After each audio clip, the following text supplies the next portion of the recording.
Ieri am avut o sesiune grozavă și sper că ai parcurs videoul și caietul de lucru și ai avut cel puțin un moment de tipul blip. O să mergem direct la pagina 77, pentru că astăzi îți ofer 3 paragrafe din carte care spun așa. Linia 1. Există 2 feluri de cunoaștere. Una este de ordin general, iar cealaltă este de specialitate. Indiferent cât de vastă ar fi cunoașterea de ordin general, nu folosește la nimic pentru acumularea de bani. Linia 12.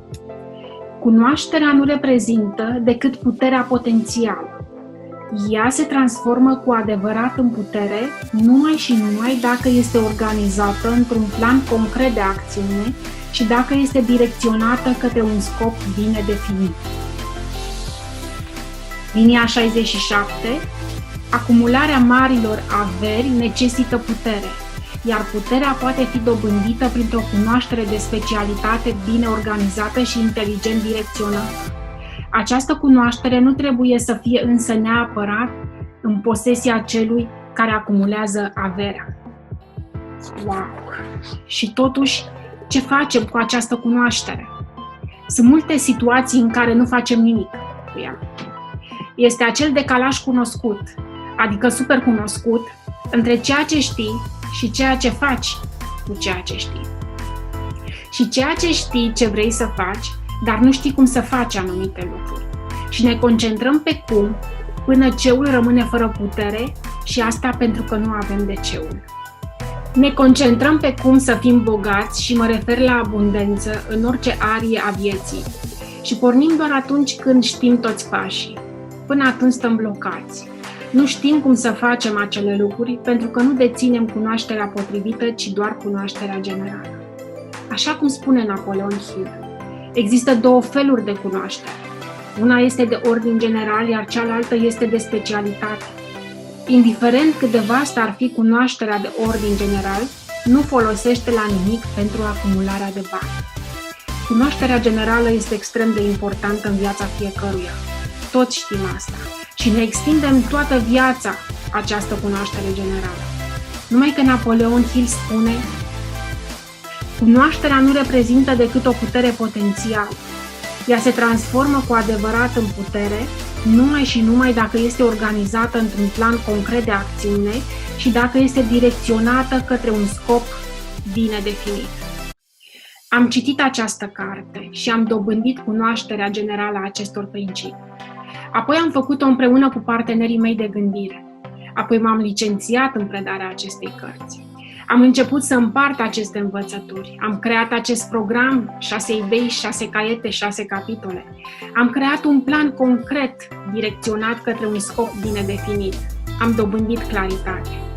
Și ca să fac toate aceste lucruri, am avut nevoie de marketing, branding, comunicare, filmare, sonorizare, campanii, site, printuri, rețea. Aveam un plan, aveam un scop, dar nu știam să fac o filmare, nu știam să programez un site, să programez o campanie de list building, nu știam multe. Și ghiși ce? Nu știu nici acum prea multe. Și nici nu este nevoie, pentru că erau alți oameni care aveau această cunoaștere de specialitate și care au putut face acest lucru pentru mine. Și am dobândit și mai multă claritate prin organizarea lucrurilor prin plan. Efectiv, această cunoaștere de specialitate nu era în posesia mea și am împrumutat-o. Exact cum spune în carte, acumularea marilor averi necesită putere, iar puterea poate fi dobândită printr-o cunoaștere de specialitate bine organizată și inteligent direcționată. Această cunoaștere nu trebuie să fie însă neapărat în posesia celui care acumulează avere. Ți-am spus că ador ceea ce spun aici și aduc întregul capitol în programul complet. Vom avea noi și noi conștientizări despre cum obții puterea. În traducerea mea, claritatea, dacă cunoașterea de specialitate nu este în posesia ta. Este fabulos acest capitol, de-a dreptul fabulos. Această carte este fabuloasă și programul de aprofundare a cărții este cunoașterea de specialitate necesară în procesul de creștere și dezvoltare personală și financiară. este ideea de început, care mă ajută ca tu să înțelegi că nu eu am creat singur acest program. Am creat ideea, mi-am vândut mie însămi ideea și apoi am vândut-o și altora, care au fost de acord să-mi împrumute cunoașterea lor de specialitate pentru ca acest program să fie un program puternic. De aceea, nu este despre ce am făcut eu în program, ci despre ceea ce am făcut noi în program, noi toți, în baza cunoașterii noastre generale și de specialitate. Vrem să vă mulțumim pentru acest prim pas al călătoriei. Vreau să-ți mulțumesc pentru timpul pe care l-ai investit în acest program. Este o muncă totală de echipă. Chiar dacă aceste idei au fost gratis, să știi că noi am fost permanent conștienți că tu ți-ai dat timpul pentru această experiență și noi am făcut totul pentru ca fiecare idee în parte să simți că aduce investirea timpului și a energiei tale și că au fost răsplătite cu noi și noi perspective, înțelegere și valoare.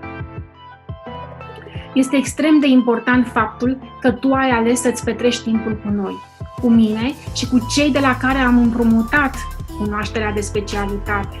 Cu tine, că ți-ai vândut aceste 6 idei și ai rămas conectat. Suntem foarte recunoscători pentru contribuția ta în program. Poate până acum ai avut un pretext logic ca să nu faci mișcarea de a te înscrie în program. Acum ai privilegiul de a crea în propria ta minte o dorință arzătoare și imaginea DC-ului tău financiar. Dorință, credință, perseverență, decizie, imaginație, cunoaștere. Vă mulțumesc că ați parcurs aceste 6 idei și că ați fost parte din program, pentru că aveți curaj să decideți să creșteți. Ne-am bucurat să împărtășim cu voi aceste idei, această călătorie, aceste experiențe prin studiu, prin caiete, prin aceste filmări. Mulți dintre voi ați luat decizia îndrăzneață de a investi mai mult și să înaintați mai repede, așa că ați intrat în programul complet al celor 6 capitole. Sunt recunoscătoare pentru voi și sunt de asemenea entuziasmată pentru voi, pentru că știu ce a însemnat acest program în viața mea și a partenerilor mei de gândire. Cred că acest program va fi activatorul schimbării din viața ta. Nu lăsa ca aici să fie sfârșitul călătoriei, ci doar început. După cum Napoleon Hill a spus, tu ești stăpânul propriului destin. De acum, suntem aici pentru voi, în timp ce continuați să creșteți. Suntem entuziasmați pentru ceea ce te așteaptă. Noi credem în tine și în visul tău. Mulțumesc că ai avut încredere în noi. Pe data viitoare!